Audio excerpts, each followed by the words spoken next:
Bom dia, meus queridos e minhas queridas, saudações rubro-negra para a maior e melhor torcida do mundo, a torcida do Mengão. Hoje teremos o jogo Fluminense e Flamengo pela 9ª rodada do Campeonato Carioca. E será realizada aí uma homenagem aos 10 garotos do Ninho que foram vítimas daquele incêndio no dia 8 de fevereiro de 2019. Terá minuto de silêncio, hoje teremos missa, várias homenagens aí ao ocorrido, né, naquele fatídico dia, né? E eu peço a Deus que esteja aí, continue confortando os corações dos familiares de Christian Smério, Arthur Vinícius de Barros Silva Freitas, Pablo Henrique da Silva Matos, Bernardo Pizeta, Vitor Isaías, Samuel Thomas Rosa, Átila Paixão, Jorge Eduardo, Jedson Santos e Riquelmo Viana, que faleceram por conta daquele incêndio. Que o Papai do Céu esteja confortando, continue confortando, dando alento aos corações de cada familiar, cada amigo, cada pessoa que conheceu e conviveu com esses jovens, né? Eles, jovens que foram vitimados ali, tinham entre 14 e 16 anos. Eu gostaria muito que chegassem até os responsáveis por esse acidente. Como eu disse, um acidente. Ninguém ali planejou ou quis que tivesse aquele incêndio, mas os responsáveis têm que ser penalizados. Foi um crime culposo quando não se tem intenção. Não foi um crime doloso. Não colocou lá, vamos incendiar, mas tem que ser penalizado, sim. Não só as indenizações que, graças a Deus, todos os familiares chegaram a um acordo e receberam. A última foi a família do goleiro Christian Smério. Foi resolvido essa semana, graças a Deus. Mas que os culpados sejam punidos, né? Os responsáveis sejam punidos de alguma forma. Então hoje teremos homenagem a esses jovens, né? Não tem dinheiro no mundo que compre a vida de um ser humano, mas pelo menos que amenize a dor dos familiares, né, meus queridos e minhas queridas? Vamos aqui com as informações, que tem muita coisa para trazer para vocês aqui, né? Após o jogo aí contra o Sampaio Corrêa, houve uma reunião entre José Boto e Felipe Luiz sobre o elenco do Flamengo. E a conclusão foi que o elenco tem pontas com as mesmas características de velocidade. E o clube está no mercado em busca de um meia ponta com características diferentes. Teria que contratar um aí no estilo de Jorgian de Arrascaeta, né? Vamos ver se a diretoria do Flamengo consegue encontrar esse jogador que eles estão querendo, né? Falar em jogador, né? O Gerson repreendeu seu pai Marcão e pediu para ele não expor detalhes do seu contrato, que o foco dele é no Flamengo. Cara, o Gerson é realmente um grande líder, dentro e fora das 4 linhas, né? E ele foi contra o pai dele aí de ter feito essa cobrança explícita no podcast por melhoras salariais. Gerson hoje tem um salário em torno de R$1 milhão, né? Fica atrás aí de Pedro, fica atrás de Bruno Henrique e também de Nicolas de la Cruz. Merece um aumento salarial? Merece sim, com certeza, por tudo que ele tem entregado dentro de campo, mas eu acho que o pai dele poderia ter escolhido um outro momento para fazer isso, né? A coluna do Fla foi verificar se houve realmente essa proposta, né, por Gerson de 35 milhões de euros, e o Flamengo negou, né, que tivesse recebido alguma proposta do Zenit. Porém, o representante do atleta, o seu próprio Marcão, falou que chegou a uma proposta de 28 milhões de euros por Gerson, do Zenit, e o Zenit se pronunciou no final, falando que não enviou proposta nenhuma, que o foco deles no momento é a contratação de Wesley, né? Que já chegou aí na casa de 30 milhões de euros da oferta pelo Wesley, mas o Flamengo disse que só libera o jogador depois do Super Mundial de Clubes. E depois de todo esse reboliço, veio o seu Marcão em público e pedir um aumento salarial de Gerson. O próprio Zenit se manifestou que isso é jogada de representante para poder pedir aumento de salário, e realmente é isso que está acontecendo. Merece sim, mas que fosse de outra forma, né, seu Marcão? Seu Marcão que é gente boa pra caramba, né? Bom, seguindo aqui com as informações, Bruno Henrique, rei dos clássicos, se aproxima do 100º gol com a camisa do Flamengo. O atacante soma 97 gols pelo Mengão. Espero que hoje ele consiga fazer pelo menos mais 1 ou 2 gols. Lembrando que o Fluminense é o único clube, né, no momento, nas suas 19 partidas, que o Felipe Luiz teve uma derrota. Foi em outubro, pela 30ª rodada do Campeonato Brasileiro, que o Flamengo perdeu para o Fluminense. Hoje é aquele verdadeiro tira-teima, né? Espero que o Flamengo consiga uma boa vitória diante do Fluminense e continue na liderança do Campeonato Carioca. Lembrando que o Mano Menezes, após a vitória sobre o Vasco da Gama por 2-1, já veio na coletiva de imprensa chorar, né? Que o Flamengo entrou com time reserva, que o Vasco teve mais tempo para descansar, entrasse com time reserva contra o Vasco da Gama. Lembrando, gente, clássico é clássico. Clássico não tem favorito. Se for colocar no papel, o Flamengo é o franco favorito para esse jogo. Mas nós vimos como aconteceu no ano passado. O clássico é decidido na hora dentro das 4 linhas, né? Bom, seguindo aqui, Flamengo define novo preparador de goleiros do elenco profissional. Após Rogério Maia anunciar a saída do mais querido, o funcionário que era preparador de goleiros do elenco profissional e se despediu do Mengão para reforçar o Santos. Com isso, o Flamengo definiu o nome que tomará conta dos arqueiros do time principal, Fábio Paco Bahia.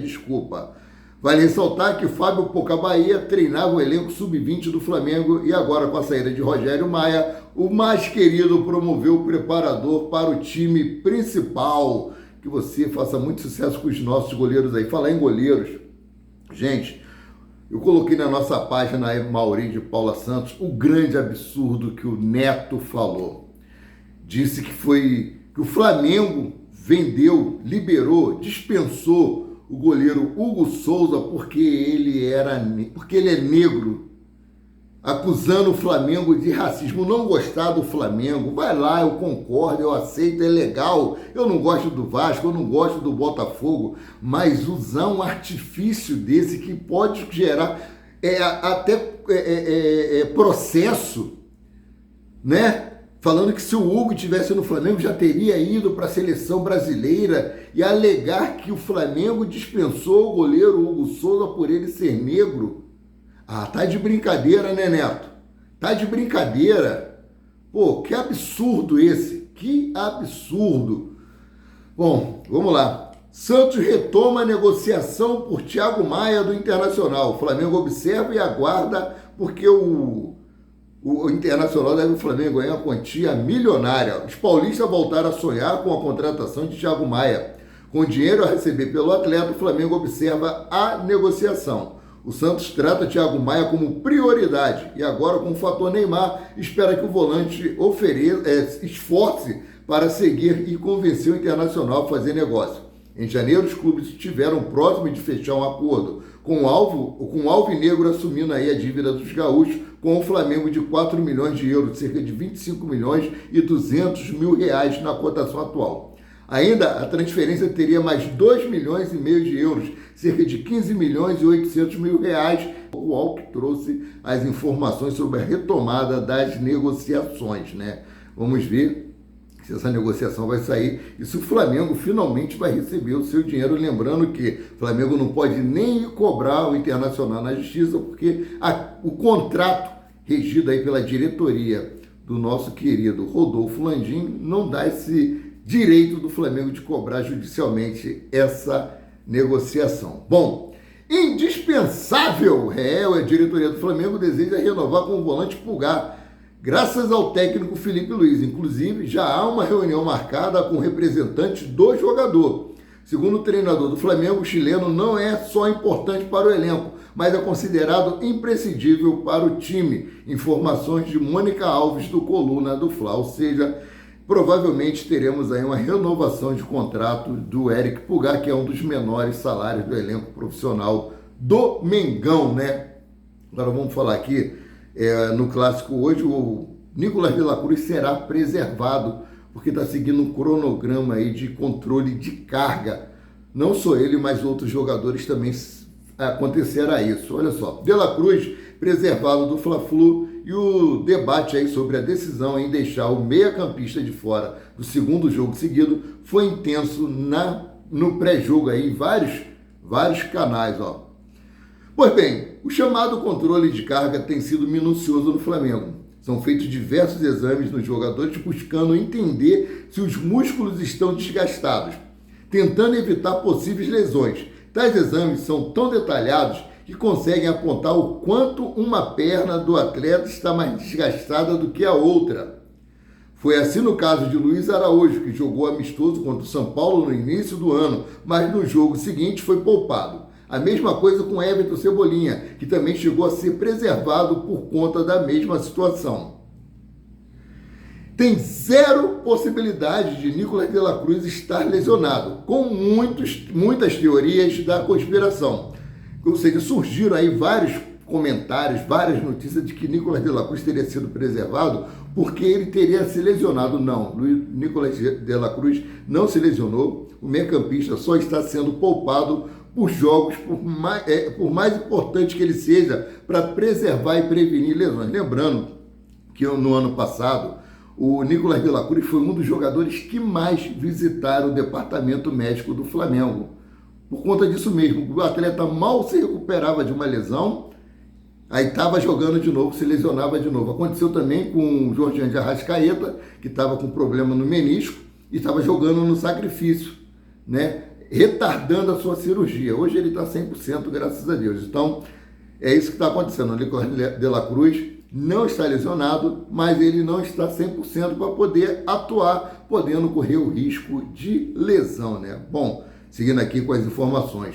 Flamengo questiona contrato do Brasileirão com a Globo. O Flamengo busca modificar pontos do acordo de transmissão do Brasileirão 2025 a 2029 com a Globo. Negociado aí pela Libra, a diretoria considera o contrato prejudicial, estimando uma perda de 80 a 100 milhões por ano, mais o contrato feito pela diretoria de Rodolfo Landim. Os principais questionamentos são cláusulas mal redigidas e prejudiciais ao Flamengo, aos clubes, né, em geral, critérios de divisão de receita dentro da Libra, e Marcelo Campos, ex-diretor da Globo, foi contratado para liderar a ofensiva rubro-negra contra a Libra, contra a Rede Globo, com relação a esse contrato. Cara, 100 milhões para um clube que tem uma folha salarial tão grande quanto a do Flamengo é muita grana. Espero que seja resolvido aí, que o Marcelo Campos Pinto, ex-diretor da Globo, consiga resolver essa situação, né? Bom, agora vamos falar aqui sobre a Copa do Brasil. CBF anuncia premiação recorde para a Copa do Brasil de 2025. O Flamengo busca aí o hexacampeonato do torneio. Espero que consigamos, né? A Confederação Brasileira de Futebol realizou ontem, sexta-feira, o sorteio da primeira fase da Copa do Brasil. Ainda durante o evento, a organização divulgou que a edição de 2025 terá uma premiação recorde. Isso porque 500 milhões serão distribuídos entre os 92 times que participam da competição. Vale ressaltar ainda que a CBF não divulgou a divisão dos valores exatos para cada fase da Copa do Brasil.